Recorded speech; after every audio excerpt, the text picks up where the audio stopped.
ये मेरा 8 प्लेटों का जो कि मोनो क्रिस्टल लाइन है, 150 वाट का उनका सेटअप लगा हुआ है। ये 8 प्लेटें, ये मैंने दो प्लेटों के कनेक्शन किए हुए हैं, सीरीज कनेक्शन किए हुए हैं। जैसे कि दो प्लेटों के नेगेटिव पॉजिटिव मिला के और बाकी जो ना बाहर के नेगेटिव पॉजिटिव छोड़ता गया हूँ, एंड में पैरेलल में जोड़ के नेगेटिव पॉजिटिव को नेगेटिव से पॉजिटिव से और नीचे ले गया हूँ। ये मेरी 16 mm की तार लगी हुई है, जो कि ये देखें कनेक्शन हो बता रही, ये तार लगी हुई है। ये पैपों के ज़रिए मैं नीचे ले गया हूँ उसको। ये देखें, ये बड़ी सी प्लेटें हैं इनके। ये तकरीबन 9 पेयर शार्ट में और वैसे 8.33 एम्पेयर देती है। अच्छी प्लेट है। ये मुझे एक प्लेट 5000 की मिली थी, और ये स्टैंड 3 प्लेटों का स्टैंड जो मुझे 1700 को मिला है। ये मैंने खुद सारा सिस्टम इंस्टॉल किया है आप भाइयों की रहनुमाई से। बस आप सब सोलर लगाएं, अपनी बिजली खुद बनाएं और वापटा लोड शेडिंग से जान चढ़ाएँ। ये मेरे एडजस्टेबल ये स्टैंड है, जैसे सर्दियों में ऊपर करना होता है तो डिग्री चेंज करनी होती है। और ये मैंने इसको ड्रिल किया हुआ है, ऊपर से मैंने कंक्रीट कर दी। ये मेरे 4 सोलर स्टैंड लगे हुए हैं। अभी 2 प्लेटें और लगानी है ताकि मेरा सेटअप मुकम्मल हो जाए, जो सीधा मैं चार कंट्रोल में दे दूँगा। तो उनके कनेक्शन जिनसे मेरे पंखे लदा चलेंगे, DC पे लदा फ्री चलेंगे। ये मेरा तैमूर फ़ैन है, जो कि बहुत ज़बरदस्त फ़ैन है।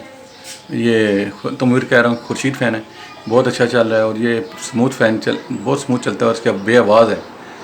और ये मैंने 2 पंखे ये और 3 तैमूर फ़ैन है। ये भी अभी मैं इसी सोलर पे चला रहा हूँ। ये तैमूर फ़ैन है, जो कि बहुत ज़बरदस्त फ़ैन है ये भी।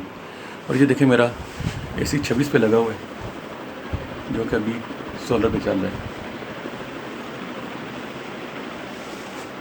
ये DC इन्वर्टर, DC इन्वर्टर है, सेल्फ क्लियर। और ये देखिए मेरा ये बोर्ड UPS पे है और ये बोर्ड वापटा पे है। ये देखिए अभी एम्पेयर आप देख लें, ये जो AC ले रहा है 1.62, ये बहुत कम एम्पेयर पे चलता है। और इसके चलाने का ये तरीका है कि आप पहले इसको वापटा पे चलाएं, यानी UPS पे वापटा ऑन कर लें। उसके बाद जब ये 2 एम्पेयर पे आ जाए, इसको सोलर पे कर लें और आराम से चलेगा, कोई दिक्कत नहीं होगी, जैसे मेरा चल रहा है। ओनली 1.66 एम्पेयर ले रहा है, बहुत कम बिजली ले रहा है। ये मेरा वापटा का स्विच बंद है, और ये UPS का मैंने ऑन किया हुआ है अभी। हायर का AC लें और इसको सोलर पे चलाएं, वापटा लोड शेडिंग से जान चढ़ाएँ। ये मेरी PV से आई हुई हैं 16 mm की वायर्स, नेगेटिव एंड पॉजिटिव, और ये ऊपर जा रही है। ये मेरा अभी लोड ऑफ है, UPS ऑफ है। ये मैं बताना चाहता हूँ कि मैंने AC किस तरह चला रहा हूँ उसके। ये मेरे AC पंखों की DC वायरिंग है, और इसमें ये बोर्ड लगा हुआ है, यहाँ से बक्के ऑन करता हूँ। और ये मेरा 1.2 का इन्वर्टर UPS लगा हुआ है, जो कि इस टाइम एक टाइम का हायर इन्वर्टर इस चला रहा है, और ऊपर से सोलर से। और ये मेरा एक चार्ज रोलर लगा हुआ है, जो कि बैटरी की बता रहा है कि 13.0% चार्जिंग हो चुकी है। ये DC ब्रेकर लगे हुए हैं, और ये दूसरे एक बैटरी और इस पे लोड का ब्रेकर लगा हुआ है। और ये मेरा जो अंदर लोड जा रहा है AC की तरफ, जो AC लगा हुआ है उस पर बोर्ड की तरफ ये लदा मैं तार ले गया हूँ, ये लोड की दूसरी तार लदा है, इस आप देख लें। और अभी ये मैं लोड ऑफ पड़ा हुआ है, यानी कि वाटा ऑफ है। ये ऊपर से देख लें आप, वाटा ऑफ है, वाटा ऑफ है। ये सोलर से चार्जिंग हो रही है। और 2 बैटरियाँ हैं मेरी 120 एम्पेयर की फोनिक्स की UGS 220। और इसमें मैं पंखे चला रहा हूँ, 5 पंखे हैं AC DC वर्शीद और तैमूर फैन के।